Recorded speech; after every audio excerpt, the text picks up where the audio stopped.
This is Naveen. This is the guy that's been holding APLD from six.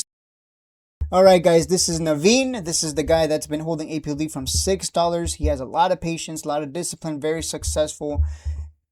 Do you have any advice for the new beginners in the Discord? So, Shakes, thank you for the great opportunity to talk to you and to the audience whoever is listening to me.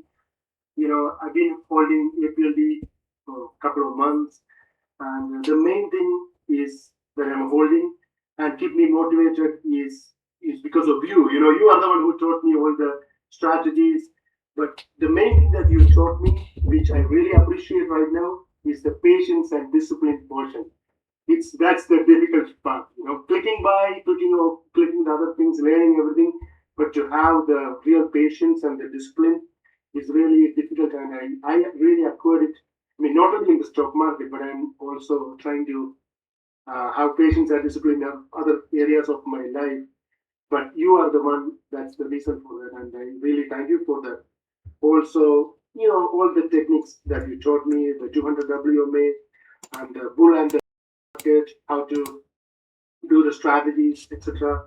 And also the about the trends. All the strategies really help me, Shades. As I told you in the call that I don't listen to the noise. I only listen to you and just study whatever you said. Remember in one of those Patreon videos you mentioned about education, study more, study more. So that's the only thing, just the basics. Yeah, Shades. All right.